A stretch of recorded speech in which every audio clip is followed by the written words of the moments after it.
So module two, it's all about find, fund the deal, and of course expand your vision. Now we're getting more technical. Now that we're all pumped, we're all pumped and ready for we know that real estate is the way. So a lot of times people always think that it's residential, right? No, real estate is way more than residential. Real estate is there's residential, there is commercial, right? And residential, it doesn't have to, a lot of people think that it's single family home. No, residential is single family home, multifamily, and of course, you have condos and townhomes. Those are all residential. Wherever somebody is living in there, like individual family or multiple family groups of individual families, those are residential. Okay, those are definitely residential. And the other part that which is the bigger deal, it's the office. You see office spaces, maybe you see all those high rises on downtown and all of that. That is also real estate, right? Retail stores, right? You'll be so surprised that some of your McDonald's that you see, some of the Starbucks that you see, all those office spaces, I mean, retail stores that you see, it's actually built by or owned by some individual group of individual property companies that owns it. There's storage, right? We know it's pretty popular here in in the Western world, where people just open instead of they're moving from one place to the other. They have storage, where they can put their things. Is smaller. That's also real estate.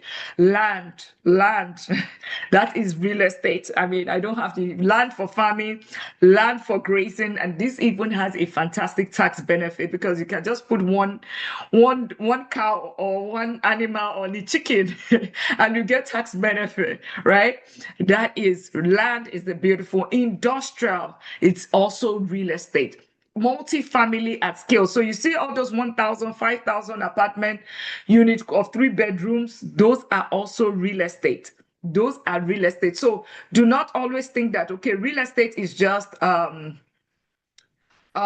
just think real estate is just the it's not just a residential, it's not just single family home. Don't just think about that. Let's open and expand our mindset. Remember, it's about diversification. When people hear real estate, they think it's houses, but the different types, and there's so many opportunities for you to actually invest in real estate. Okay. So always open your mind to that. Okay. And then the next thing is real estate as this slide. I want us to take a look at it. Always know that real estate, it's not like, change your perspective. Real estate is just single family home. You rent it out and that's it. No, it's beyond that. Real estate is not only buying out, it's not just renting house and all of that. It can also be, the long-term renter that I said, rent it out for a whole year, right? And people are paying you every single month, right? Or every single year. There's also midterm, which is more money. You can rent it out to, if you have a house close to hospitals, or you have a house close to office spaces, like here in Texas, in Houston area, like you have a house close to energy corridor. You know that people, they are expats, people move from they bring their employees from time to time, and they can come and work in the States. Those engineers, you can rent out 2 months, 3 months. Nurses, right? Travel nurses, right there. They rent for 2 months, 3 months, because they don't have a need for a house for a year. They only need it for 3 months while they are working as a travel nurse or a travel doctor or whatever, right? That is more money because it's going to be more expensive. It's definitely going to be more expensive than when it's a long term, right? The year will be short term rental. Everybody knows the Airbnb, Vibro, Booking.com, all of those kind of, you rent it for less than 30 days, 1 day, 5 days, or whatever. That's short term rental. That's definitely more money. You furnished it, it's more like a furnished apartment, right? And then you get more money. Furnished, you have the lights, all of that ready to go, and you get more money from there. Another one that people don't talk about is group home. right? People, you can rent. I mean, as a matter of fact, one of our renter, that's what he used one of our properties for, which is they use it for group home, right? That is it group home or assisted living? I typically don't know the difference between them. Group home, assisted living, I don't know. I mean, the doctors and nurses in the house, they would know, right? Then there's the assisted living model as well, right? Where where you can use a single family home for, it's typically when you rent it out as a landlord, it's usually more expensive than the typical long term, right? All of this, and this is why you call it business. It's a business in itself because you're having the long term and then you are having extra income from it, right? So that is the beauty of real estate. It's just so versatile. There's so many things you can do when it comes to what you can do when it comes to real estate, right? Like a short-term, one of our homes, we had it for short-term rental for so many years. But then when I realized that okay, it's not the best time for me right now, my hands are too full. I leased it out to somebody else for a whole year, and all they also used it for their 20-year-old couple. The both of them are 20 in their 20s, but what they use it for short-term rental. So they're using it for the same. They actually rented it as is. Everything that is in there. All that they changed was just utilities. That was all.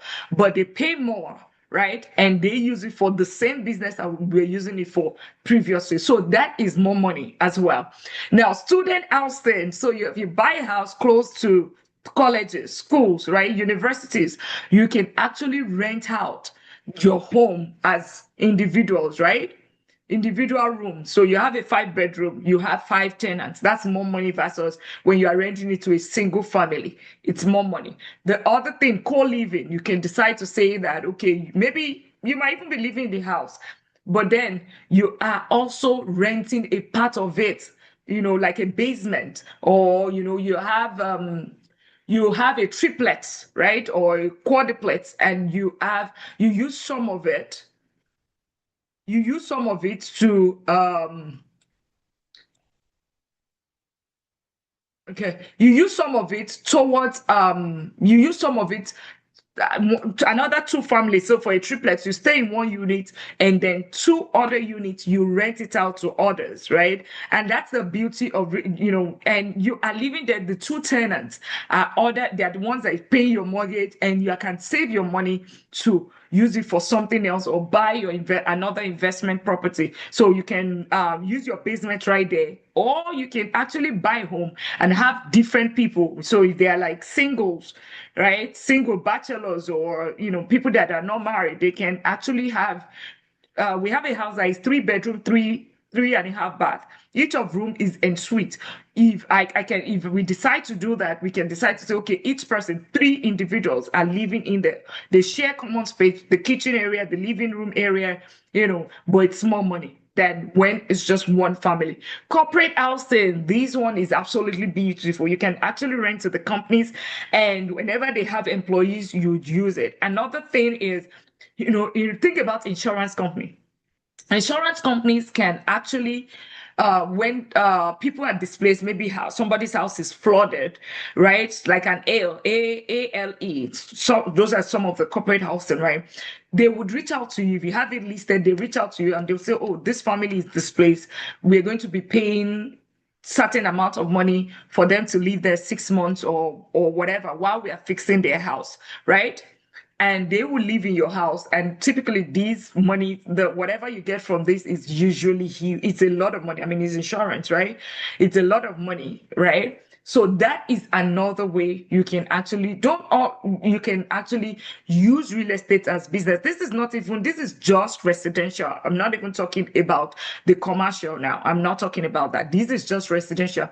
See how many ways? 1, 2, 3, 4. This is 8 ways. This is just a few of what you can actually use your property, your single family home to do, right? your single family home to do. I mean, I know that even in Nigeria, in Africa, in Uganda, in South Africa, people you buy homes and they buy apartments and then they would use that apartment, they will use it for short-term rentals, right? Even some people that in foreign countries actually have those kind of property, and then when they go back to their home country, they would be able to live there for free, but they rent it out the other times when they are outside. I mean, they probably go back home maybe 3 weeks in a year or 1 month a year. So they use it that 1 month in a year, and then the other 11 months it's rented or short-term rental.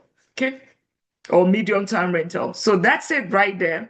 And real estate strategies. So let's talk about the different strategies when it comes to real estate. So they are the one long-term rental, buy and hold, right?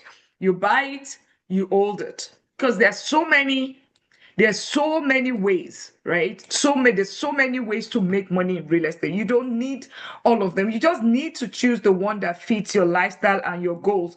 Like I mentioned earlier, I had to switch from short-term rental to long-term rental because I didn't just have the capacity anymore, right? Even though it was lower, it just made sense. So you just need to find the one that fits your goals. So buy and hold, what does that mean? It simply means you can just buy what I'm talking about, rent for a whole year, or keep it for short-term rentals, whatever. You keep it for another 30 years. You buy it now, keep it for another 30 years.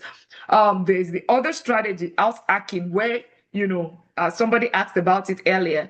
You take the property, you buy it with an FHA loan, stay there for 2 years. You just need to stay there partly 50%, right, of the time.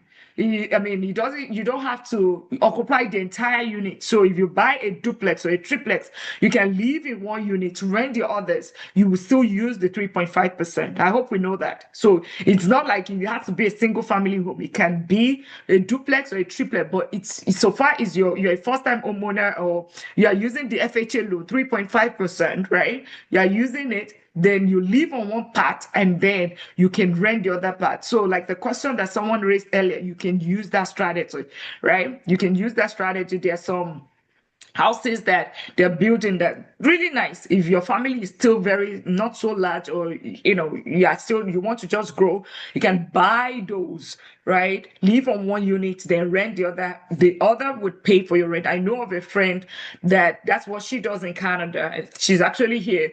A house, she has a basement. Somebody has been paying for that every single year since they moved, and that's it. That's how you do house hacking. You can rent a part of it and then you do it 2 years, then you move again, buy another one. As a matter of fact, if there's anything that I would say that I could have done differently, would be house hacking, where I buy and this is what I would also do for my children when if that time comes, to have double, buy a duplex or a triplex, live in one unit and then rent the other ones. Then do that. Once you do that, go to the next one, do it for 2 years, rent all the units out, then go buy another of it again, do it again for 2 years. Trust me, before you know it, by year three, by year five, you already have 10 doors or whatever doors that they call it. I hope whenever you hear doors, it's the door, right? Doesn't mean individual building.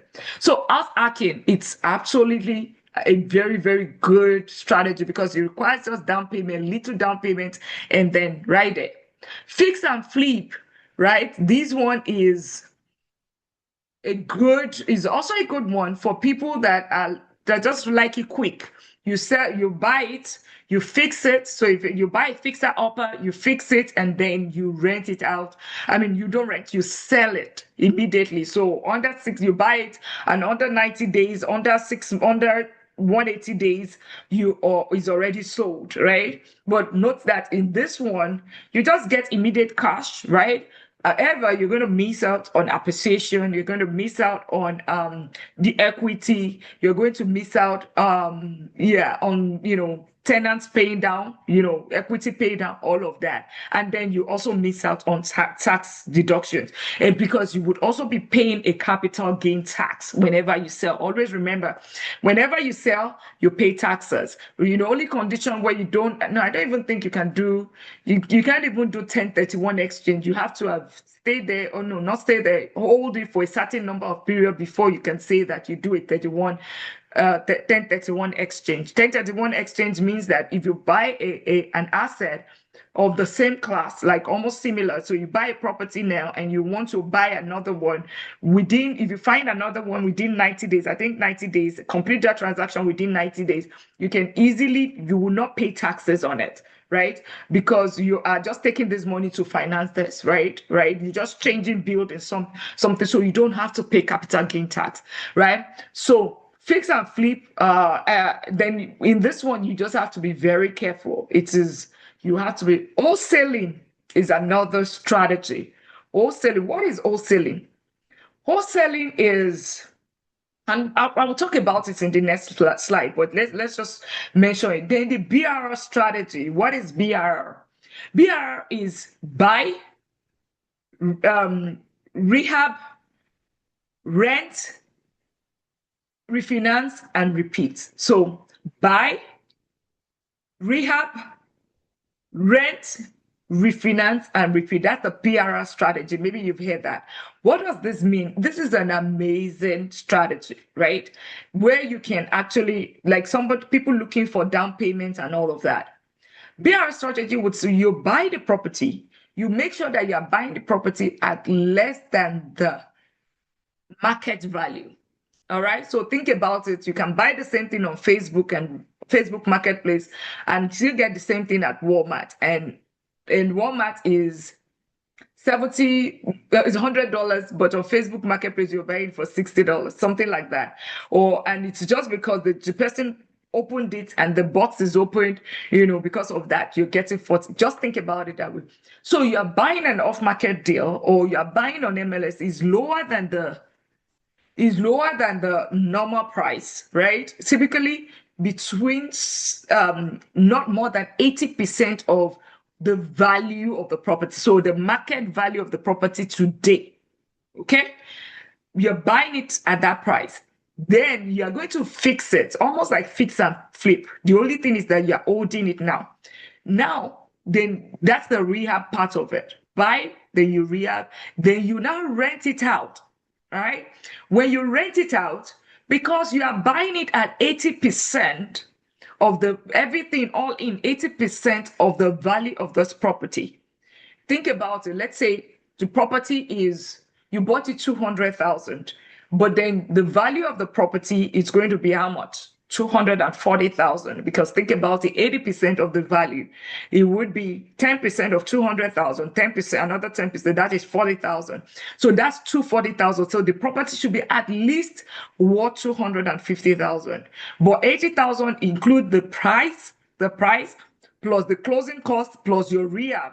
Right? So you have that 20% that you're looking for right there. Now, once you fix this property, right? You fix the property, then you now go back to the bank and they appraise the property, because now you fixed it. Now it's worth 240,000. You go to the bank, then the bank is going to give you, they would say, okay, you know what, 80%, they would say, okay, they're giving you some money back, basically, right? Typically, it's even more than 80%. You want to do more than 80%, right? Maybe the value is 75% and all of that. So when you rent it, you can actually go back and now take the 20% that you put down. Your 20%, you can actually take it out, and or when you do the refinance part of it, and you have rented it, because you say you are renting out, you refinance it, you take some of the money out, and boom, you go and do the same thing. You repeat the process. A lot of times, or you buy the property cash, right? You rehab it, then you take your cash out. After, that's another way. That's the one I typically would like the most, especially the first one. Buy it with your cash, and then it makes it much easier and seamless, because you can use what this helps you to do is that you are using the same money multiple times. You just get the money, the down payment, the money, the full amount the first time. then you can take your total money out, right? Remember, it's just 80% of the value, right? 80%. So it's worth 100%. You buy it 100%, you bought it 80%, but it's worth 100%. That 80,000, or let's use 100,000. So the property you bought, the 80,000, is worth 100,000, right? You have already fixed it. So you go back to the bank because you bought it 80,000. You go back to they refinance it, they appraise it at 100,000. Then they will give you 80% or even 85%. You take your 85%, which is your 80,000 or whatever. You take it, then you use it to buy another property. Do the same thing. You repeat the process. So you can use your 80,000 multiple times, right?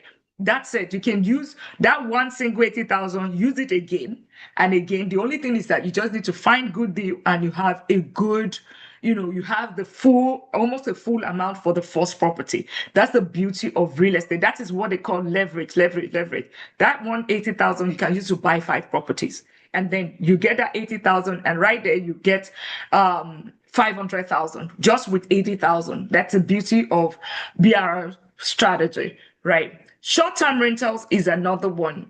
Mid-term rentals, out of state. I mean, we talked about short-term rentals, mid-term rentals, out of state. So if you're, I know I get this question every time. People would say, "Oh, you know what? But in my state, it's properties are very expensive. I mean, this location or in this country, I don't like the tenant don't pay.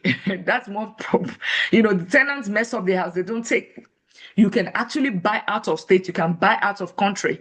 So we'll talk about that because if it's not working for you, always think about it like an investor, not a consumer. A consumer will like, oh, you know what? It's not happening, so there's nothing I can do. But an investor will think about it this way. So how can I make it happen, right? So that is what out of state requires. Then another thing is syndication. Syndication simply means coalition of funds, right? So we want to buy $200,000 home, but I don't have I don't have the time to take care of property. I don't even want to look at it, and I don't have the 20% down. I don't. So 20 people,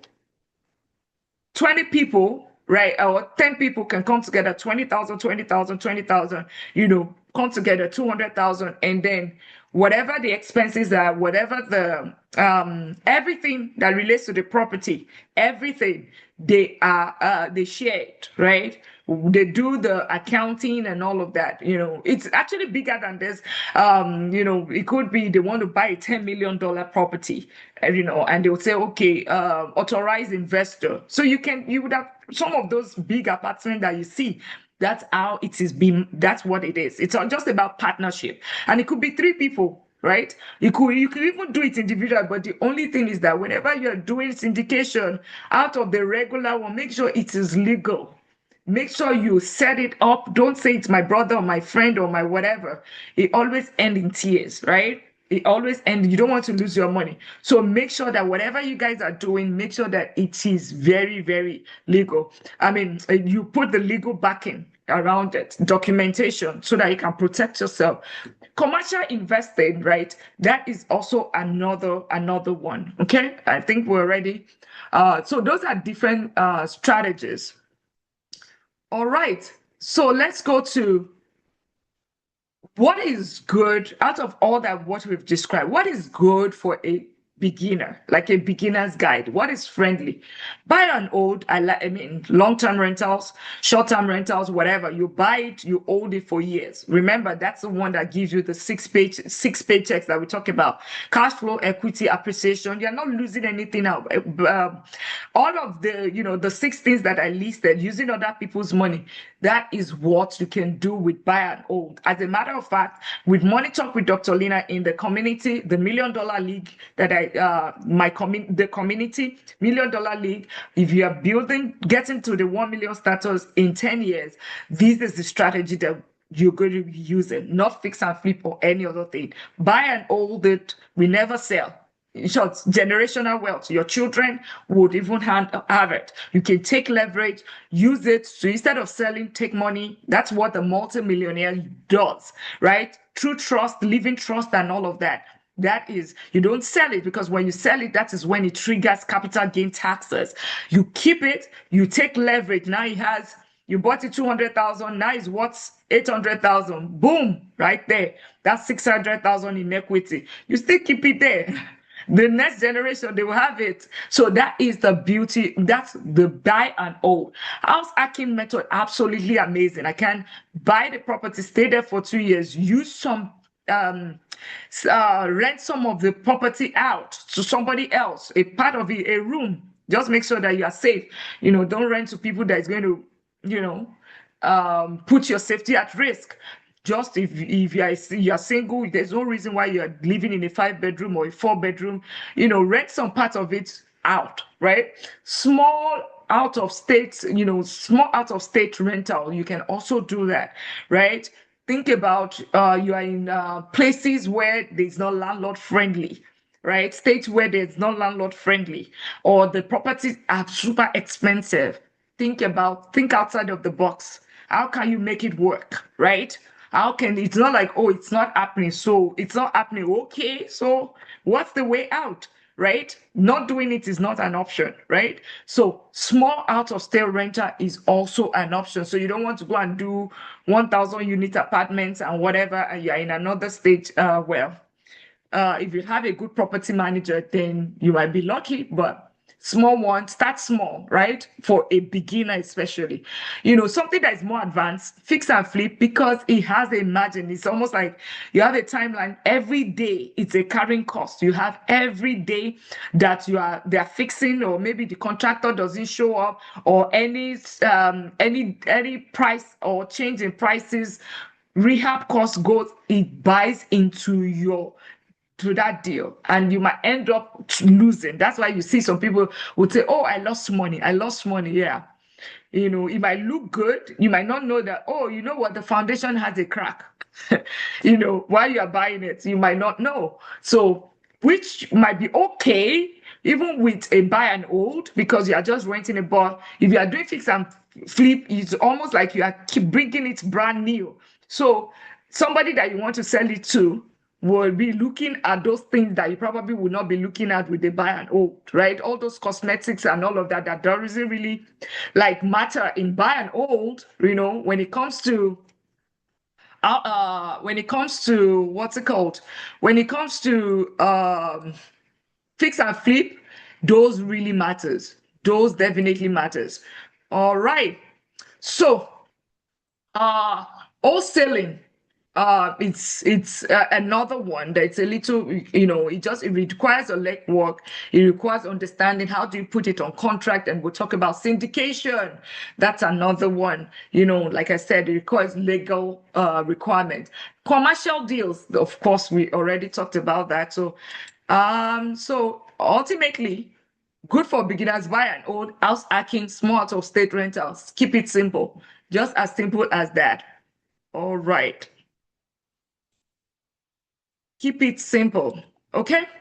So let's go to the next thing. Wholesaling, right? I mentioned wholesaling earlier. What does wholesaling mean? Wholesaling is a strategy where you find a deal and you assign them for a fee without owning the property. It's great for learning the market, but it requires strong negotiation skill. So wholesaling is, think about it. You as an individual, you find a seller, typically a motivated seller, a seller that for some reason they don't want to sell on the MLS, they don't have the time to wait. They are going, for some reason they just want to sell that property like now, now, now. So you as an individual comes and negotiate with them and tell them that, okay, you know what, I need to reduce, this property is worth 250,000. You need to negotiate with them to let them be able to bring it down to 200,000 or 190,000, right? Now negotiation, you've already done that. You've already found the motivated seller. Now you now have investors like myself and every other person in this community. I mean, in this here, right? You now talk to them. You be like, okay, Dr. Lina, how much do you think I want to? I have a property. I already put this property under contract. The property is worth 250,000, but 190,000 is, I mean, you will not say 190,000, but I'm going to give it for you to you for 220,000. And Dr. Lina will say, oh, but typically I would not do 202. I typically would need at least 20% of that property. That puts you like 80% of the value of the property. So that puts me into like, for a 250,000 property, the property is worth 250. The ARV after repair value is about 250,000. So it means that the property should be 200,000. So I would say, okay, you know what? I mean, if you're able to sell it for 200,000, then I would buy, right, as an investor. Now, the seller, the motivated seller, has given you, put it on the contract for 190. You, the investor, Dr. Lina, is willing to buy it at 200,000. The difference between the 190 and the 200,000, that 10,000 is wholesalers. It's yours and it's legal because, Dr. Lina cannot jump over you and go to the seller to buy. No, because you put it on that contract, right? You don't own it. It's not like you're paying any money, but you're just saying that, okay, you know what? I put this property in faith, right? Hold it for me. You cannot sell to another person for these number of days. Okay. I'm going to definitely get somebody that's going to buy it at that contract price, which is 190,000. That 10,000 right there is your profits. That's the profit of the wholesaler. So it's a business on its own, which you can do it. And these you can do it. I mean, I know it's not very popular in some in some foreign country. I mean, in so many countries, it's not popular, but it is very legal here in the United States. That is some money right there. So all of those people that have been, you have been telling somebody this price and this, you know how to find a good deal, but then you give it to this person and you don't charge anything because you think because you're looking at integrity. It's not, I mean, it's business for you right there because it might be just little money right there. That 10,000 deposit that you're looking for or 40,000, that is it right there. Right? All that you need is negotiation and of course, having your investor that is ready and of course the motivated seller. Your negotiation skill is very important and the legwork right here. So that's how you can, that's a side also right there that I just talked about. That's a side also. And as a matter of fact, this is I buy most of my properties, not as an wholesaler. I am buying from the wholesalers because some people would have asked the questions, Dr. Lina, you say that you buy a property is 320,000, you bought it for 250,000. How is that, or 240,000? How is that even possible? Yes, that's because I am buying from the wholesalers.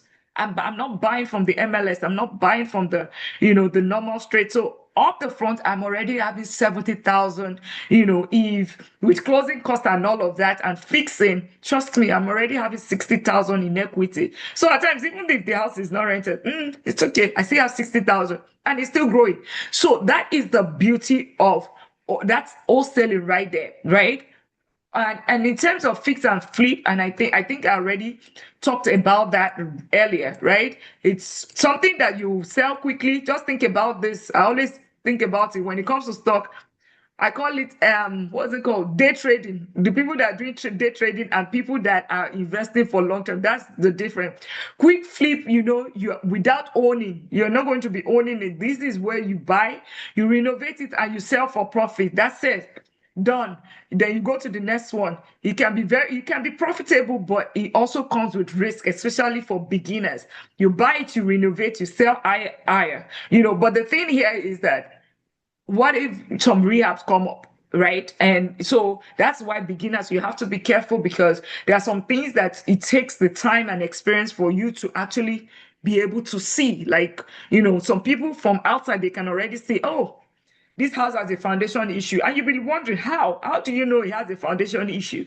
Trust me, it comes with the experience, right? Yeah. And of course, it's like a get rich quick stuff. You want your money now, no, no, no, no. Versus long-term investor. That's the difference between the buy and hold and fix and flip. And of course, you're going to be losing some of those generational wealth that might come with real estate. Remember, you cannot get some tax deduction on this. The other thing is out of state, out of country. I think I talked about that. You don't have to invest where you live. Many people invest out of state for better prices and cash flow. The key is having the right team, lower prices, better cash flow. It requires your team. You may avoid some not so friendly landlord states or locations. Maybe you are in Nigeria where some people don't pay rent. You can decide to buy in the US or you can buy in UAE. If some people would have heard about this lady, Grace Offore, sure, that's what she does, right? She, helps people buy, invest in the UAE. You can do that, instead of since the if your market is not the best, you can still not invest. You can invest in the US, you can invest in another country. So far you are doing it with the right person, and you're getting good returns. If another, I mean, I plan to still do it in the UAE or do somewhere in Europe or on all of those South America internationally. Who says your business cannot be global? So always think about that. Do not limit yourself to say, oh, it's just this rental that is on my street. By the way, don't even buy a rental on your street. By the way, hope you know. Hope we know that. Yeah, you don't have any business with buying properties close to your house. Yeah, it's the last option. Then group syndication and REIT. So I already talked about. Um, it's basically it's more of if you are too busy, you think that you're just super busy, you cannot handle anything, you don't want to handle anything. It's not like, you're at that stage, you can actually do some passive option, right? Which is syndication, where somebody else is handling everything.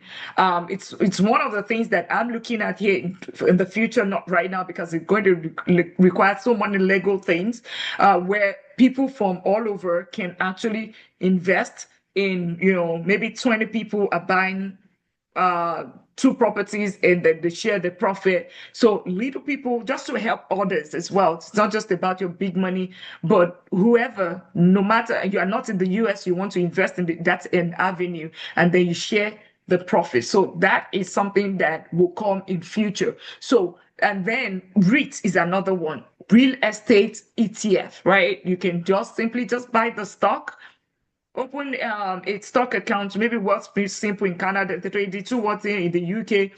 Um, what's it called? In the United States, Vanguard, Fidelity, Shaw, Robin Hood, open any of that. Bamboo in Africa, you can just simply just buy the REIT ETF and just call it a day. You don't need to deal with landlord. You don't even need his education. Right, but it's also good to know. It's good education, so it's world building, through larger deals, right? But guess what? You miss out of tax benefits. You miss out of all of those things, as well. Just also know with the pros comes the cons as well. So um, I would just, since we're talking about international, how people outside of US can buy real estate. You can do this, you don't have to be in the US. You can actually invest in the US, right? You can literally, and I'm going to be talking about you just need to, they need your paycheck. They need you don't have to have social security. You can still invest in the down payment might be higher, between 20 to 40%. So you can actually invest in the US directly. They have financing option for it. You buy through the right lender, the structure and the market. Make sure you do that. Have the right team, market selection. Where do you want to invest? Do you want to invest in New York or California or Texas, Indianapolis, Ohio? Or, just make sure that you are investing in a place that you have your mind at peace. Then of course, like I said, financing option is available. But most importantly, if you have the cash, right? Because it's especially in some African countries, there's the cash that is really every time everything is cash, cash, cash, right? It's also a good option. It keeps it easier, right, for you. But the thing about that is that the cash must be traceable. So because remember, there's something called money laundering and all of that. So they need to know, is it coming from income? Do you sell an asset? Do you? So don't just think that, you can just bring one money and, boom. Mm-mm. It has to have a trail, right? because they want to make sure that you or your money is a clean money. All right. So why is this training also good for people outside of US? Because I put this one there because of people. So people have reached out. Okay, I'm in Africa. I mean, especially in Africa, and this is also a global community that we have here. It's not just the United States. So, as much as I'm talking about the US, you also know that this is also beneficial. I'm sure you'd have seen things that have been very beneficial to you. Understand the US real estate market. So, if you want to invest here, you understand it, and you would also understand the system because what you can use, you can actually leverage some things like, do you have a lease back in your own country where emotional, all those things that might be wrong, eviction, what should you do in terms of inspection? I know this because I have people with investments in other countries, and once they rent the house, so 10 years they don't visit, they don't even know what the house looks like. But ideally you should also do inspection. These are things that are almost like a norm here in the United States, which you can also use. That's just an example. The contract, all of that. If they don't pay you, don't wait and just take action immediately. You really don't, so do it the right way. Treat it as a business. Learn the language and the strategies. You might not need it in the US right now. You might need it later, but you might also need it in another country or even in your country. Know the opportunities and structure. Avoid beginner mistakes, right? We'll talk about that. Build confidence before taking action because you might also have been looking, okay, I want to invest in my own country, but I don't even know this is going to help you. So, what are the bad side of real estate? The bad side of real estate, definitely bad tenants, right? Some of you would have had a fair share of this, but guess what? Whenever they do this, you move on, because I definitely want to be real with you. Real estate is not perfect, but so is your 9 to 5. So is with any business, right? Your 9 to 5, if it was, your 9 to 5 comes with a risk. They just literally fired 30,000 people in Oracle. Was it last week, right? So there is also, with everything comes a risk, and real estate is also not immune from this, right? Even though there's most of the expenses or most of those risks can actually be used to reduce your tax income, right? You can use it, charge it to something else, move it to something else, right? Right. So, but when you understand and then you prepare, you can manage them effectively. So, like the bad tenants, the repairs, the vacancies, you can definitely know, okay, I need to claim it as tax. When you get a bad tenant, don't just wait. Your house is non-smoking. They are smoking in the house.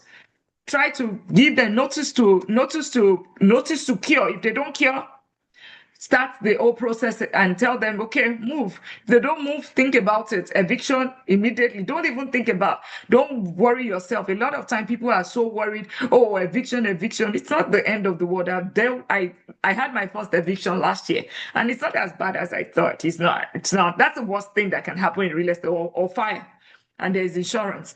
All right, vacancies is another thing, right? That's why I always tell people, do not over leverage. What does this mean? It means if you keep buying, and you don't, in a case of vacancy, you should still be able to take care of the bills within that period when there is vacancy. Even if it's 1 month, 2 months, 3 months, you should have it to be able to take care of it such that you don't run into debt in a situation when there is vacancy. Repairs, right? Remember, with vacancy, with all of that, you can claim it as tax, right? Later but you cannot claim it immediately. You have to wait almost a year before you file it as tax. But at that point, what do you do? Are you going to go into debt? Because guess what? Repairs, it's not going to wait. If you have an HVAC that got damaged, all right, tenant is not going to say, oh, and it's at 11 over 100 Fahrenheit in Texas. The tenant will not say, oh, you know what, it's okay, you don't have money. Well, you're violating the tenancy law. Landlord tenancy, whatever laws. So you want to ensure that, you have some backups, or even if it's not backup, maybe have e-lock or something that, you can use in taking care. Unexpected expenses, evictions, those are things. Eviction is like the worst. Like, That's the fear of everybody. Bad tenants, evictions, and we'll talk about that. Poor property management. Yes, and most of the time when you're starting, I always say, don't start with property manager. Do it yourself, because some property managers, trust me, they are. Uh, Trust me. Somebody is saying they're trying to join. No, forget. Okay. Is there anybody waiting? Kingdom Grace, are you here? Because there's nobody waiting here. Oh, okay.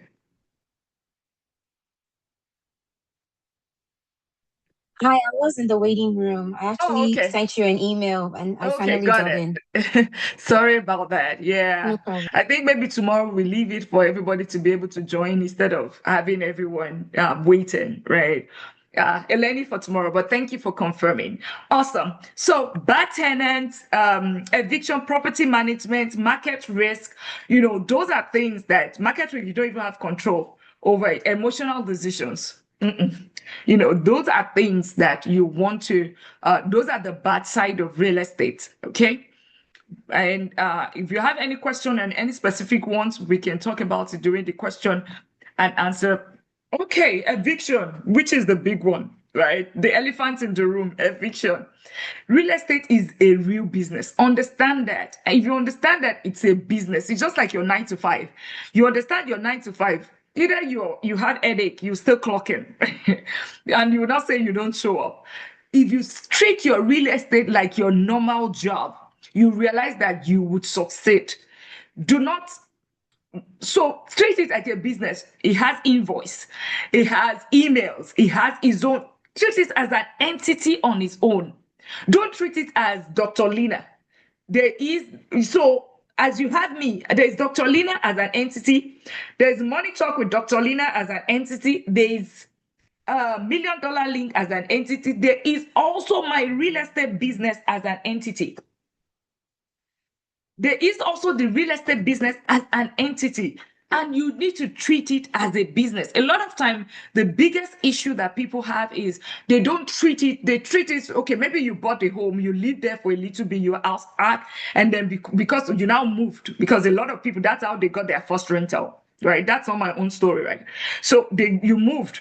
And because of that, you still feel, oh, it's my house. No, it's your house. But at this point, it's a business. Okay, so understand that it's a business and treat it as such. So have your LLC in place, right? Treat it, draft email, not like you're sending message and everybody knows that you are the owner of that property. What are you doing? And that's why they would not pay, because they know that you have the knife, the fork, the everything to that particular property. So I tell you, this is the first thing, right? That you need to still mindset shift. Treat it as a business. Let it have its own. You have its own email. It has its own name. And whenever you are responding with that email. It's not like you are flashed your. It has its own different phone number, not your own personal phone number. Treat it as a business. Okay? That's why you have your email for work and you will not use it for your personal email, for personal domestic conversations. So think about it that way. Every property it's not easy money. You know that you are working for it. Trust me, you are building a million. I'm telling you, this is literally millions of dollars whatever we are talking about, millions of dollars, until I got to that, there was one day I sat down, that's when and I'm like, oh, I mean, this is even a full-time job on its own. Like when you look at the capacity that you are holding in terms of asset, you'll be like, oh my God. And that's why you should. Even some businesses are not worth $1 million. Some businesses are not worth the asset that we are talking about. But a lot of times, because it's just a building, you don't treat it as a business. So treat it as a business, right? Screening and system matters. Like I said, put a system because this would make or break your real estate business. Real estate is a business. It's don't think about it, it's just a building, it's a rental. No, it's a business. Have its own LLC, have its own setup. If you have to set up in Wyoming, you want all those kind of or Nevada, all those kind of things, set it up. Let it be independent of you. Let it even be almost function how do I put it? Functional, be independent of you. Don't let it be it's you. All right? That doesn't mean it could still be you, but not you. If you understand what I mean, because you are the entity. You are the employee of the company. Okay, that's the right word. You are the employee of the company. Okay, so screen reserve matters. So have money for reserve. Have his own separate account. If you are not mixing it with your own personal account, he has his own business. He has his own personal account. He has, I mean, business account. He has everything. He has his own email. Treat it independent, and then the landlord laws matters. So you need to understand these laws because that's where some people get into trouble. Trust me, you don't want a crazy person. Some people would fall. They're the one that poured water on the floor. They would fall, and then you are the problem, right? So those are things. Real estate is a business, and the system is what is going to break or make you. Okay. Okay, so let's talk about renting and property management. And renting and property management. This is one of the most important parts. So, two things: you're buying and the renting. You see, those two pillars, if you can get those two pillars right, you would, I tell you, you're going to win. Those two, buying right, and of course, rental. Today we're talking about renting. Tomorrow it's going to be buying, right?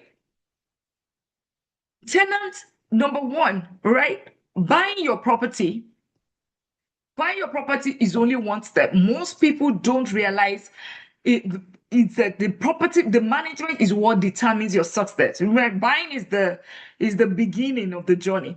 And there's something that says, or the Bible says, it's or is there a proverb that says the person that starts the work did the work, but it's the person that ends it, right? The success, the outcome, right? If you build a house and you are not living in it, then it's not all. You build a house, you do not put the roof. You have not finished until you finish.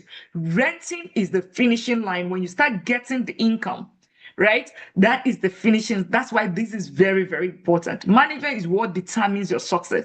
You need systems for screening tenants, legal protection, inspections, and rent collection. This is a business, not an hobby, right? So always change mindset.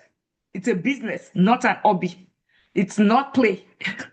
So the first thing is tenant screening verification. So now we've closed the house. We have the house is ready. You fixed it. Now you want to have the tenant in. The first thing is you put it, and here we're going to do some. I'm going to be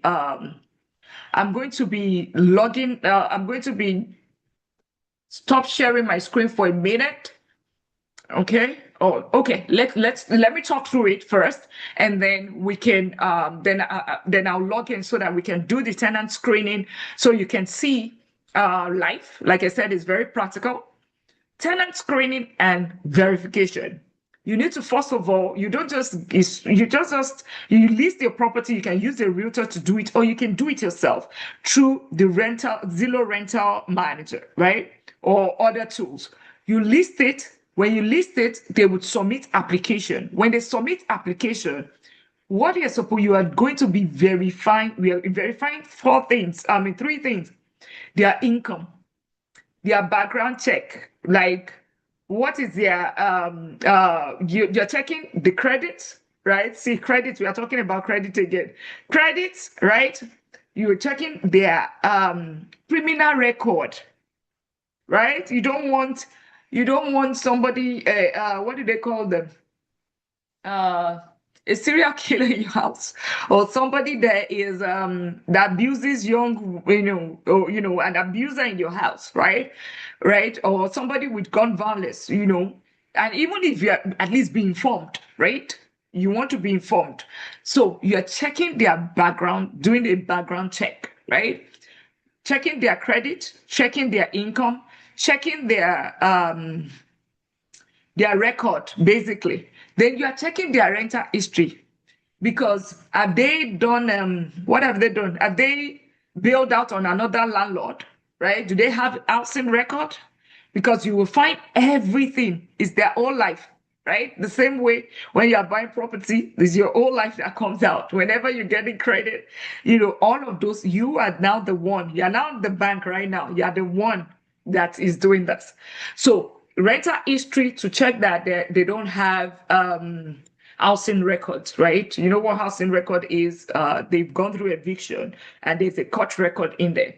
Then lease agreements, you need to ensure that once you have this, you need to make sure that you have your lease agreement, which is, and it has to be in clear terms. It has to be in clear terms. What goes into the lease agreement? You have your rent, the due date, the response, everything. See, your lease is everything. Like, let me tell you some of the things, and I'm going to show you I'm going to show you one list, right? There's the standard list, but on that list, you can keep pad it up if they delay on the rent, right? By day three, I give you 3 days grace period. So these are things that I have on my list. I give you 3 days grace period. By day four, you get notice to pay on vacate. It's already there. It's not me.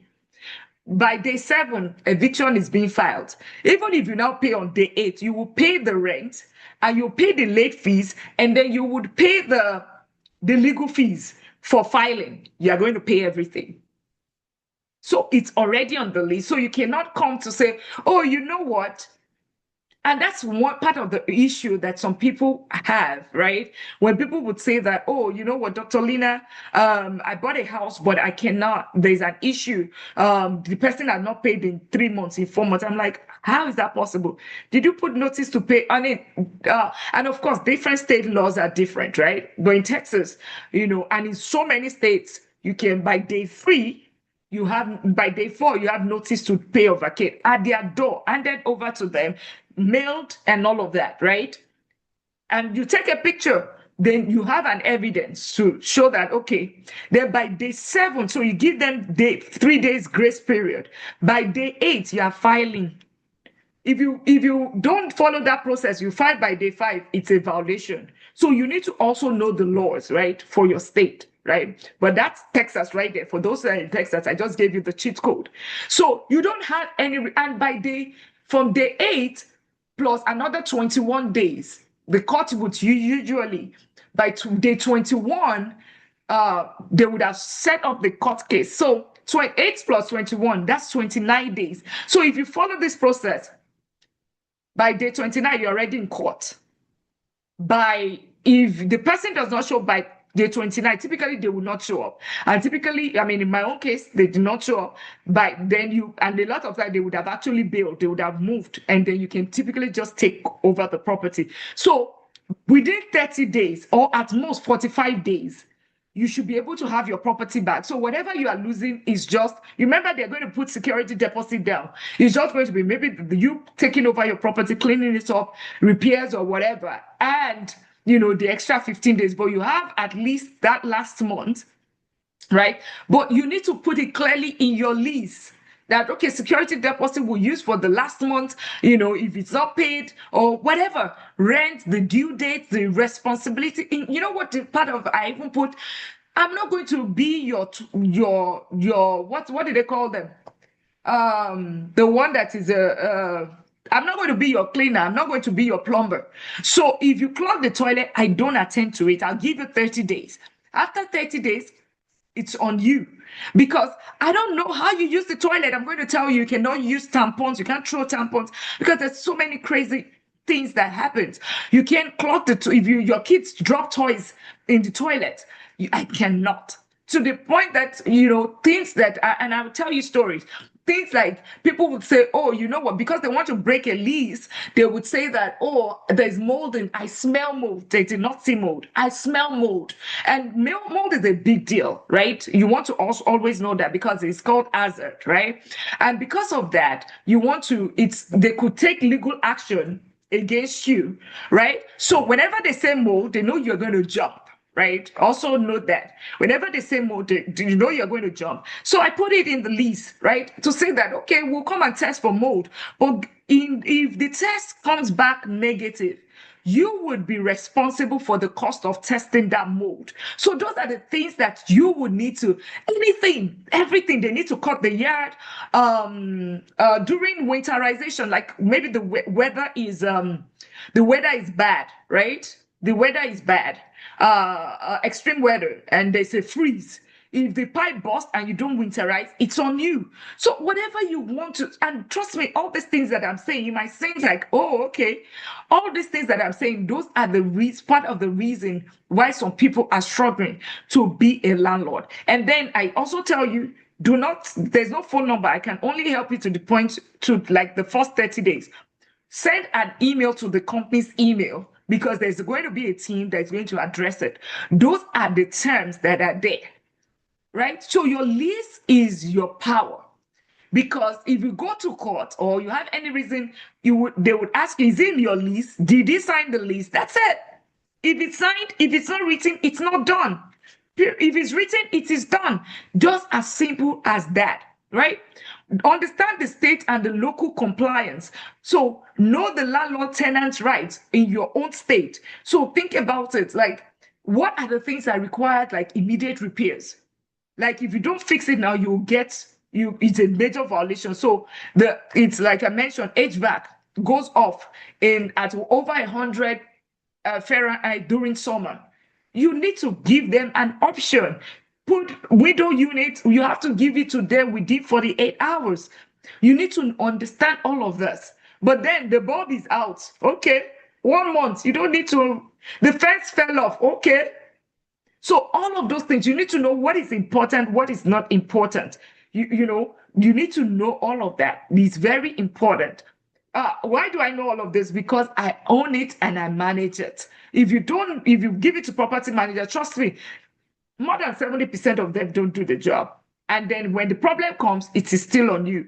I'm not saying property managers are bad, but at least also understand and learn all of this by yourself so that you'll be able to use it to determine which one is a good tenant. I mean, which one is a good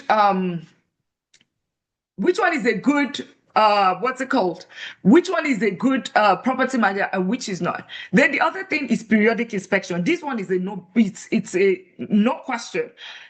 Make sure that you protect your property. Property is more important, is more expensive than how much the rent, what the rent is going, what the rent is. So you want to ensure that the property is protected and you're checking it every 3 months or 6 months. Typically for me, if the tenant has been there for more than a year and I'm good with it, I will do every 6 months. But if it's new, we just build the relationship. I will do month one to know that, okay, what are we here for? And then also establish my presence. So at times they change once they see that, okay, this is a no-nonsense landlord. Like this is the landlord that cares about the property, right? They adjust. So the first 30 days, then I'm back again in 3 months. And then after that, 1 year, if you extend, then I would start doing 6 months. So that's it, because I'm also checking the HVAC. Did they change the air filter? Because that can damage the HVAC. And HVAC is pretty expensive.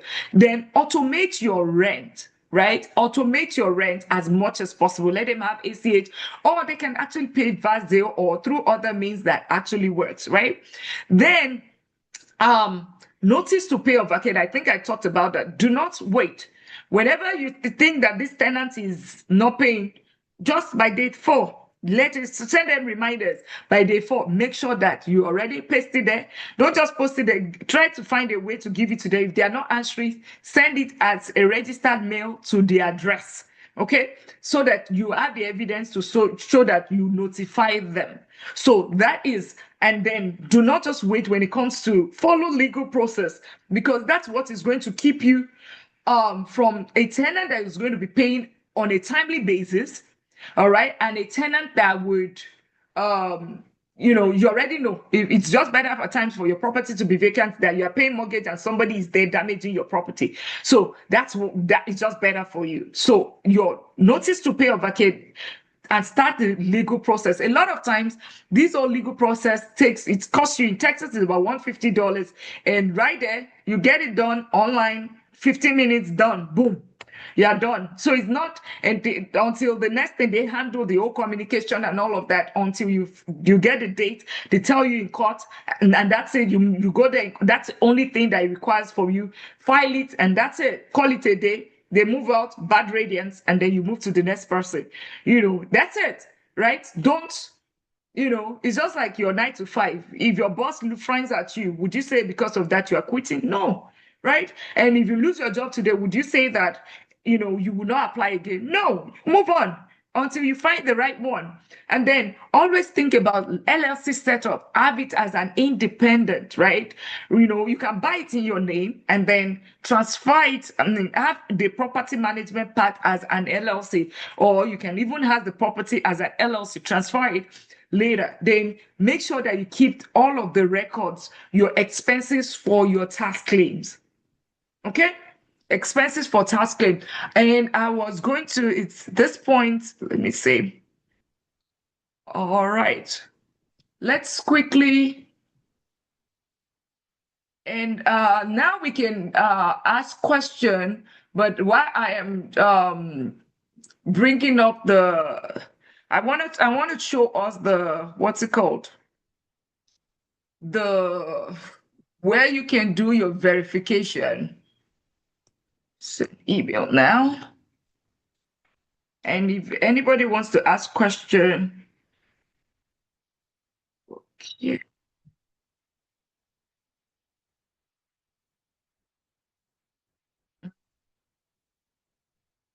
Yes, I have a question on the strategy.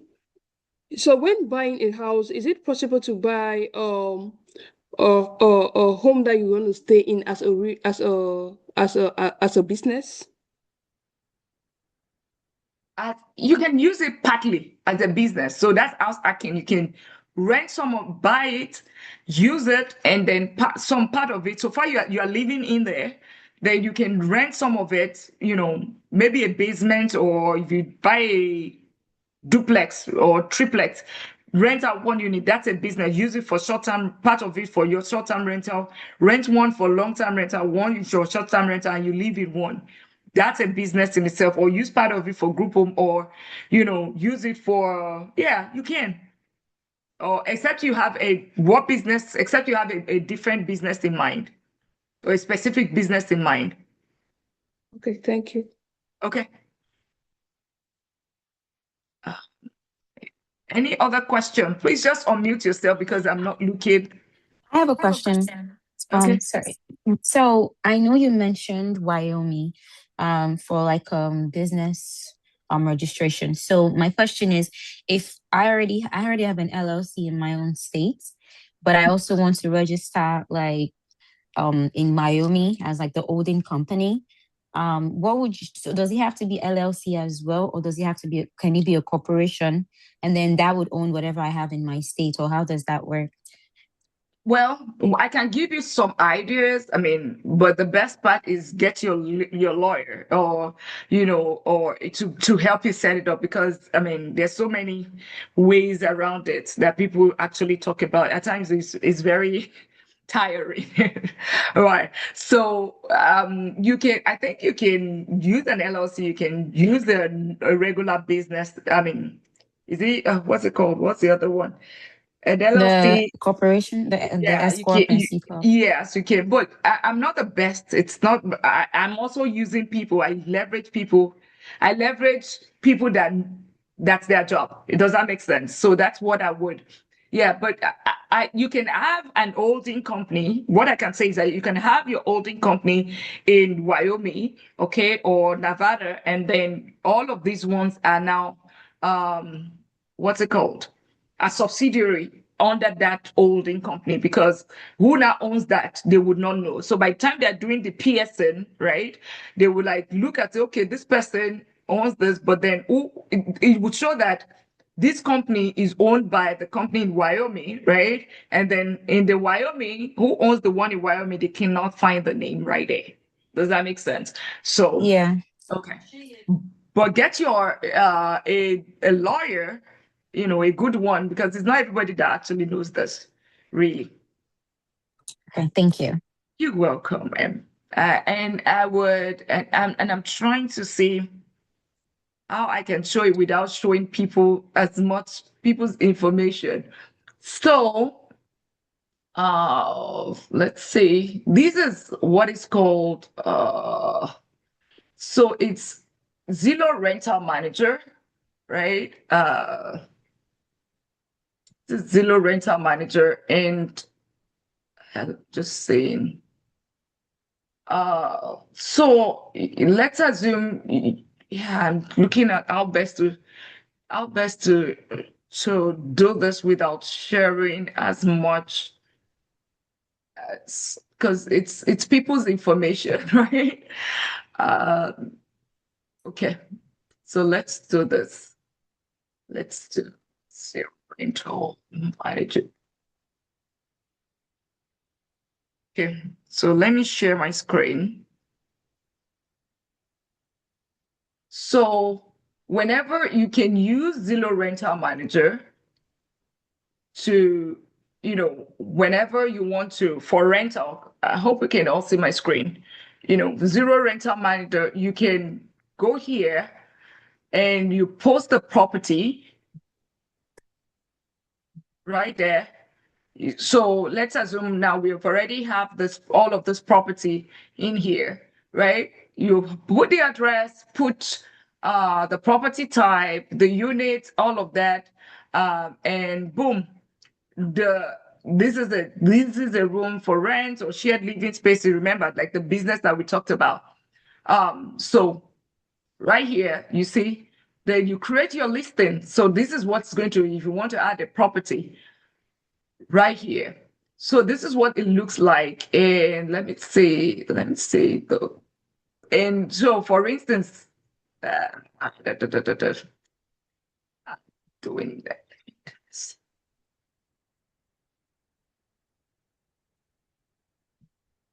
Okay, so looking at this right now, and I'm just maybe let me figure out how to, because these are like people's information, and I'm just trying all my best to show us. But let me just show you uh just to give you insight. It's going to show you if you register the property, it's going to show you right here, and I hope it will show you the properties, all the properties that you have listed, you have it. It will show you if it's it would just show you right there all of the properties. It would show you, and then it would, if somebody send you when they send in an application, right? When they send in an application, it will come as a lead, right? They will send in the application. You would see all of the, let me say, because it looks different when it shows you, okay. uh, okay. So it would show you, say, renters screening criteria, something like that. Trying to make sure it doesn't show people's name. Okay, let me do this. Okay, so right here, when you can put your criteria here. When you set a screening criteria, these details are added to your listing, which helps renters understand if they are good, they'll be a good fit at your property. When they share their income, credit score, or pet details on their property, it will display how this compares to your criteria, right? So this is a tool that you can actually see. This particular property I'm looking at right now, the income for me to rent has to be times 3 of his income. Ratio 3 times, right? It means their income every single month must be at least times 3. So let's say the rent is 2,000. It means they must be earning $2,000, basically. The credit score is 650. That's a minimum, right? That's my additional criteria. The pet policy. Most of my property, I do not allow pets in there because not because I don't like pets, but because I mean, some people can go all the way and they bring snake into the house and call it a pet. So I don't do that. And plus, yeah, so those are like, don't you put in your criteria, everything. Then when they put in the application, they put all of the information. They will be the one to pay for it. It's like, I think it's $35 or something, right? For them to, they will use it to apply to um multiple properties, not just your own, right? Once they pay it one time on Zillow, they can use this multiple times, right? And they would be able, they will submit the application based on everything. It's easy. They submit the application right there, then it comes to you. All you have to do is, does it meet your criteria? Because now it's going to populate what their income is. It's going to populate what if they have the income verification will be there. So they're going to add their pay stub, they're going to add their 1099, everything is going to be there, right? Then the background check, right? It's going to have their criminal record, it's going to have their credits, you would see it right there. The rental history, right? You will know if they already have what's it called? You know if they already have housing record. If they had previous eviction, you would see it right there. If they even have DUI, WDI, whatever, anything, everything, you would see their entire life will be there. All of that. So this tool is going to help you do that. So this one is, like you can see, Zillow rental manager, right? This same tool, you can use it to create your lease, right? But you can also, if you have your own lease, you can actually use that lease and upload it here. Okay, upload it here. And then you can use it to any other communication. It has email and all of that. Communication is like almost like a central tool. You can even use it to collect your rent every single month, if that's what you so desire. Even though I don't use it, I prefer Zelle. Okay, so that's this tool. It's very, very helpful. There's the Zillow, which is for property. You would still see Zillow again, but this one is the rental manager. This is the rental manager. It will help you with listing and all of that. All you have to do is put the information, boom. Otherwise, if you don't want to go through, you can actually use a realtor to actually get your property. Okay? I mean, to get it listed for you. So, I'm sorry, maybe I'll take screenshot, but I'm just trying to make sure that I protect people's information. I wanted to share more. So, and then another thing that I was going to share was to show you a lease agreement,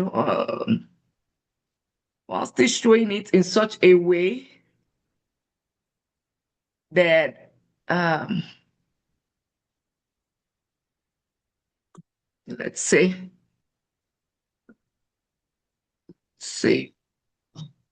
maybe there's anyone.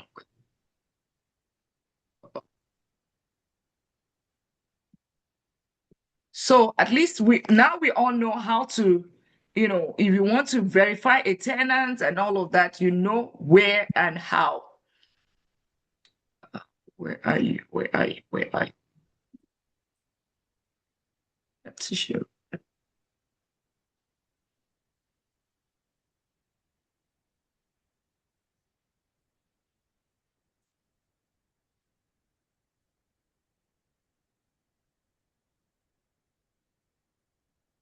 Okay, let me keep. I would open it and show it. I don't know. My system just it froze. Maybe because I'm opening so many things at the same time. But can you guys still hear me? Yes. Okay. Yeah. So please remind me to show you a sample of a lease. Okay. Because it's not opening on my end. So let's go. Okay. So buying process. Buying process. The next thing is, and we touch this. I will touch this. If you're buying, this is applicable to anyone. I mean, if you're buying, you're a first time home, you want to buy this property for yourself, you're not even using it for investment, or you want to use it for investment, is the same thing, right? The first step in the buying process, because now you know the rental process, right? Now let's talk about the buying process. Okay, but this is the renting process, okay? But then This is the buying process. The first step, okay, after today, what exactly should you do? Or after this training, what should you do? First of all, you want to know what do you, because for you to get qualified, you need to know how much you can the bank even finance, except you are going to you're paying cash, right? A lot of time people always get it. This is where people get it all confused to know. I don't even know where to get started. Real estate, it might feel complicated when you don't know the steps, right? But once you understand this process, it becomes repeatable. You can be able to move on. And really, this is the exact plan that you would help you move from I am interested to I own a property, right? This particular step. That's how you are able to move on. So the first step is the buying process. You want to know how much can I even, just like I said earlier with the rental process, $6,000, right? A property, I require 3,000, I require three times of your paycheck. When it comes to buying, now, you are now the one on the other side. The same criteria that we have with rental, now the bank is going to, or the lender is going to do the same thing to qualify you. So they will look at your income and they will like, okay, this is your income. You earn 100,000. I think we can qualify you for a $350,000 home. You know, that is the thing about when it comes to getting pre-approved. Pre-approval, so you go to the bank, it's going to look at your information and you will know exactly what you can afford to buy. Because you can be saying that you see that house that you have been looking at, you might not be able to afford it, right? Excuse me. You might not be able to afford it. But this is what helps you determine your budget and your buying power. And that's why I said either you are using, you can also use it in your own country. You want to know with the lender, they're the ones that are going to give you this money. From there, you would, okay, I qualify for a 500,000 home, but I only need, so you know that you can buy anything less than 500,000. You cannot look at, that's going to give you a range. Okay, that's going to give you a range. It- then number two, like once you identify that, you will also now identify a deal. Okay, a deal. So what does this mean? It means that you understand what market do you want to operate. Are you buying out of state? Because now you know, okay, I'm in New York, but the houses in New York, they're like 600,000, but I only qualify for 500,000. So it means that I cannot buy in New York. It means that I need to start looking out of state. Or, oh, I'm looking at this community, but no, maybe I should be looking at another community, or I should be looking outside of here. So identify your market. What is your criteria? Are you buying new build? Are you buying something, a fixer upper? How much can you do? What are you going to be buying from an wholesaler or you are doing MLS for the first time? What are all of those things? Then you also need to know your numbers. At this point, what are you basically doing? So the first time you're checking all your documents, your income documents, all of them, you're checking with the bank. That's what we're doing, right? This particular identifying the deal, you are actually going to look on Zillow. With Zillow, what is this? Where are we? With Zillow, what are the properties within this neighborhood? What neighborhood am I looking at? Is the A, B, C, D neighborhood? Then after you have identified that, because that's what is with your numbers and all of that, then the next thing is walk through your property. Now, because now you have identified the property, because you have started going to open houses on Saturdays, you have checked online on Zillow, right? Not Zillow rental, Zillow on rent on Zillow on Redfin, Realtors. I'm going to give you that list.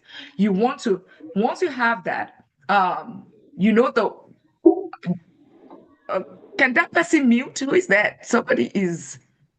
Can we all mute? Can we all mute? Not sure who that, or Mod, can you try to figure out who is doing?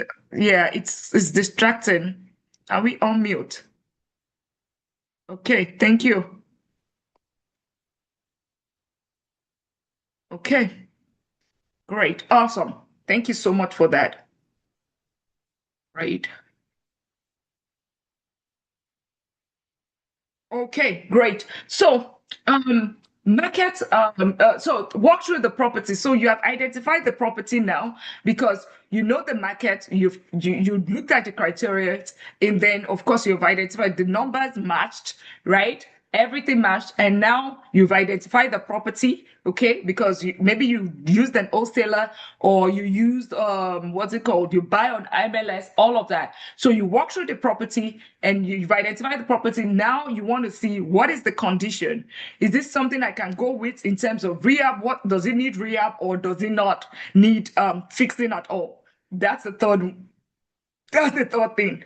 Then D is for you to submit an offer and put the property under contract. And basically, negotiation begins. You want to say, okay, is there a seller credit that you can get? You because you're going to be paying an earnest money, a little amount, right?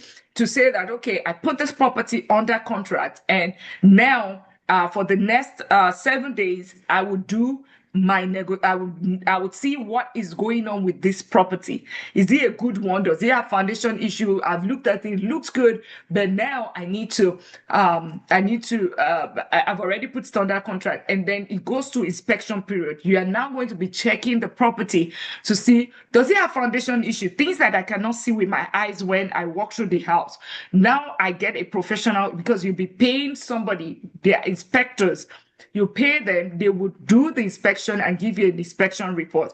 This is absolutely important because you can use this for two things. You really need to know, is it a good one for me or is it not? Then secondly, you can use it to negotiate down the prices and get some credit back, because if something is damaged or the roof is old or something, you can use it to actually reduce it. And then once that period is over, all you're waiting for is, you're saying that I'm moving forward because there's a contract in place.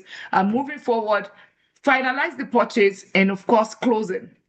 That's it. This process might take between 30 to 60 days, really, if you are going through the bank. But if it's a cash purchase, you can actually do it under 5 days or even 3 days if you are doing cash, right? So because reason why this takes a long time, because the bank would verify, there's going to be title. They want to make sure that you are buying the property from the right person. They are going to be doing all of the transfers in terms of HOA, everything, changing the name. That's part of it. So you might be wondering, what is the closing cost, right? What is the closing cost?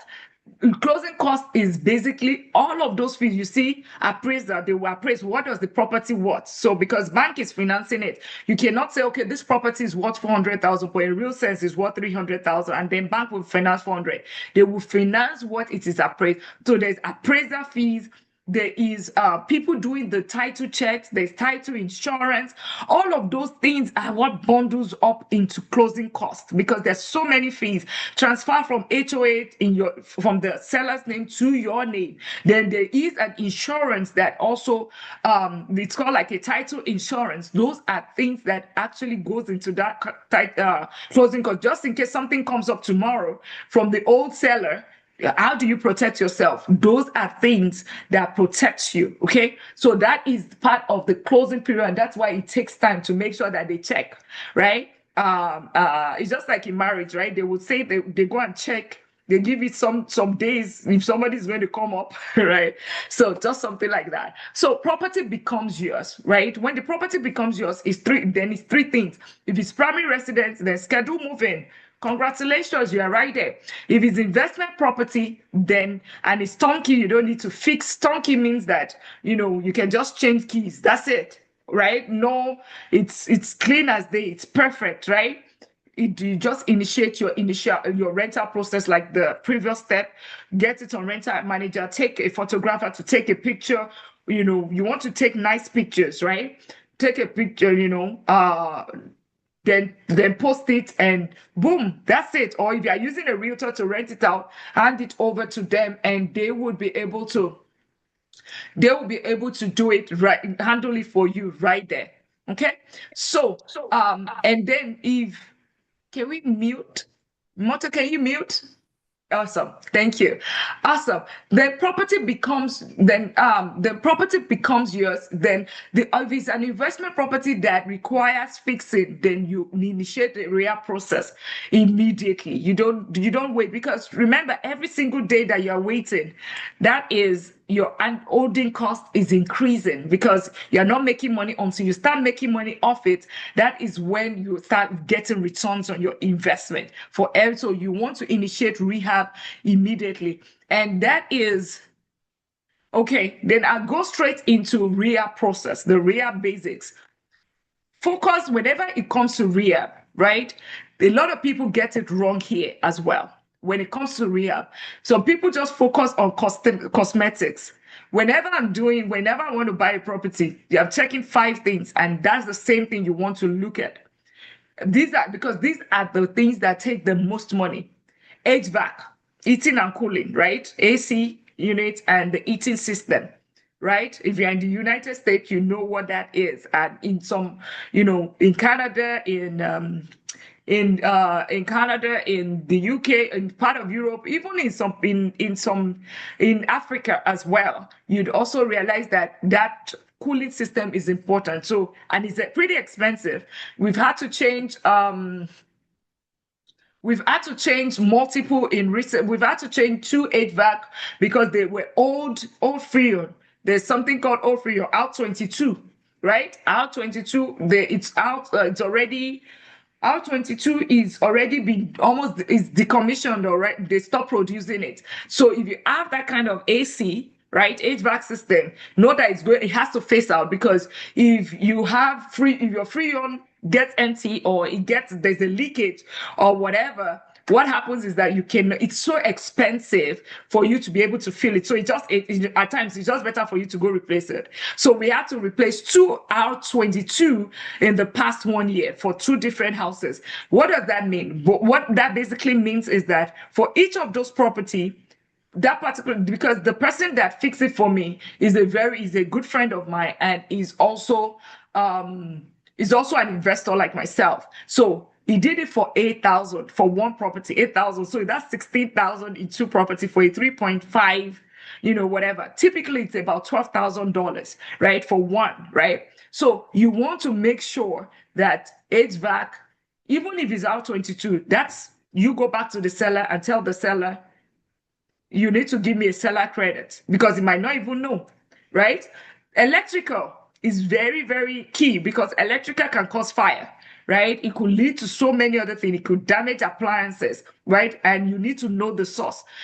The plumbing is another one. Plumbing, it can lead to clogging of the whole house, where, I mean, if something clogs and, there's a flood, of course, you know what that means. You are going to change the floors, so it is, yeah, and it could go all the way on there, that you have to break the ground. So those are things that are very important. If it becomes so much of an issue, I stay away from it. I stay totally away from it. Roof. Well, everybody knows roof is very expensive, right? Roof is very expensive. So even if you are still keeping it, just make sure that, or you are moving forward, try to get a seller credit. Try to get a seller credit for it at the minimum. Okay, get a seller credit. Use it as a negotiation. Then foundation, that one, I don't even touch that at all. I don't touch, but if it's foundation, I mean, I always say that that's almost like a deal breaker for me. Everybody has a deal breaker. All the other four, they're not deal breaker, but foundation, that's a deal breaker for me. So if you are a beginner investor, I would also advise you, stay away whenever there's foundation issue. There might be, because there's something that led to the foundation issue in the first place that can always come back, even though you fix it. So yeah, it's just a rule of thumb. When it's foundation issue, I don't touch, right? Then also avoid these things. Over focusing on cosmetics. A lot of times, people don't. You see all the fight that I talked about. People don't look at it. You know what people look at? Or homeowners, right? If you want to buy the home for yourself, right? You focus on the direct opposite, which is the cosmetics, right? Oh, I like the walls are super fun and beautiful. Oh, I like the cabinet. When it comes to investing, no, cosmetics is not it's not your thing. When it comes to to investing, right? When you see all those things that you are seeing that the interior, like sheetrock, it costs nothing. Painting, the entire painting of a whole house of 2,000 square footage is could take less than $2,000, right? The flooring, you can replace it. So you see things that are not like things that you can fix even with the person you don't have a problem with it, but a lot of times we look at it if I go into a house as an investor and an individual goes into that house, the investor would I as an investor would see money like, oh, this is absolutely, this is gold. But an ordinary person will go to the same house and be like, oh my goodness, I need to get out of here. This is hell. This is piece of shit. It's rubbish, right? That is, you need to start having the eyes of an investor. Think as an investor, not a consumer. I've had houses where the entire wall and everybody's like, oh no, this house it was sold by the bank. This house, and I was looking at it and I was smiling. And my realtor was like, "Are you okay?" And I said, "Yes, I'm okay." So far, they agree on this price because I am seeing a beautiful house. You are seeing, rubbish. Yeah. So you need to be able to find the A in the or whatever they call it, right? Underestimating repair costs. Always avoid that. Make sure that you take note of all of, if you don't get a contractor that would help you, or look at it, the big things, focus on these five big things, and then try to estimate the other ones, right? Paying contractors upfront. That always end in tears. Think about you as an employee.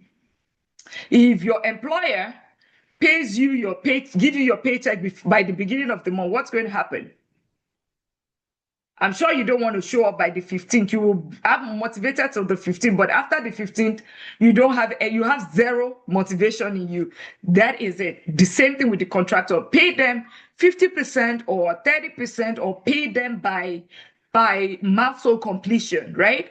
That's what you do. Then if you can lump cost, if you can avoid lumping the cost, try to split it. What is the labor? What is the material? If they can allow you, try to do the material yourself, right? Buy the materials, and then the labor cost, it's going to um the labor cost, you are going to handle the labor cost, right? I mean, labor cost is for them. You buy the materials because at times the price, you see that you save money through that means because you are buying the material.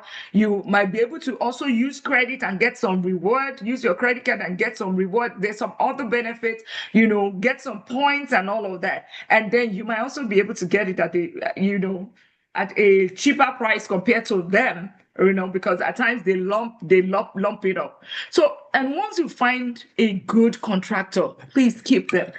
Pay them on time. Do not just pay them. Once you have a good one, I have some contractors that I don't even have to step foot into the house. It just makes your life easy. They just tell you, I know that it might not be the cheapest, but it's not also the most expensive. I tell you, okay, it's this, we negotiate a little bit, and I know that my house is ready in 3 days. But guess what? We have some that will not show up. So you just want to, yeah, you just want to make sure that you ensure that you have all of it in place. You have the good contractor, have those systems, because in a situation where there's also an emergency, thank you. In case there's an emergency, right? Also remember that you are able to, you can call them, they would always respond to you. That's how you build your network, right? Build your network. And as we're talking about building network, make sure one of the most important thing is building a network of, realtor, this contractor that will do rehab, fellow investors, check Facebook and see uh what real estate investors community, join them, right? Join them right there. Check, in your local community, in your state, what are the face-to-face what's it called, face-to-face meetup. Join them. Trust me, that's where you meet wholesalers. That's where you meet, because maybe what how do I meet wholesalers and all of that? Because those are people that would help you reduce your costs by all means. It's going to definitely help you reduce your cost. So let's and thank you for the birthday wishes, by the way. And so these are some of the books, and just in case anybody wants to take the screenshot or you want to, these are some of the books. I always say education is very key. Education is key. Rich Dad Poor Dad, book a rental property investing. The BRR is a very good book. Long distance real estate investing is for those that want to buy out of state or whatever. It's a very millionaire real estate investor.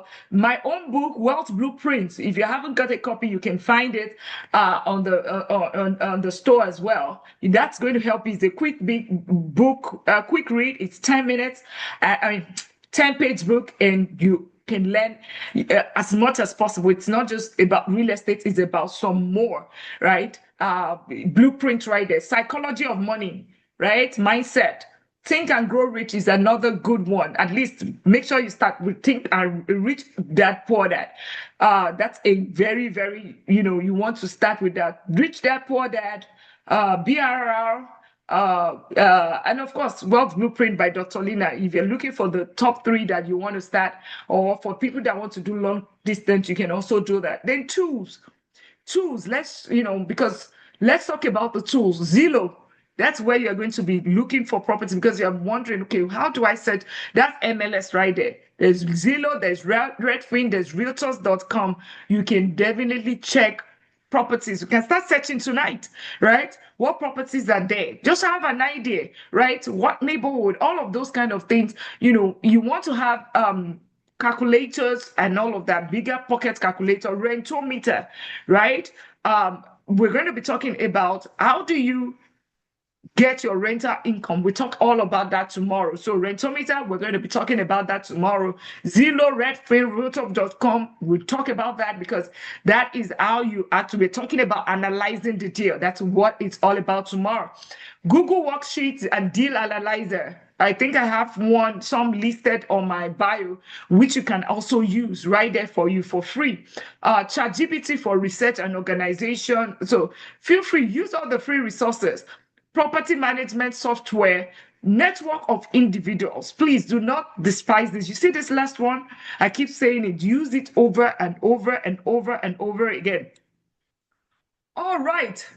So we would start getting to the question and answer time. Okay.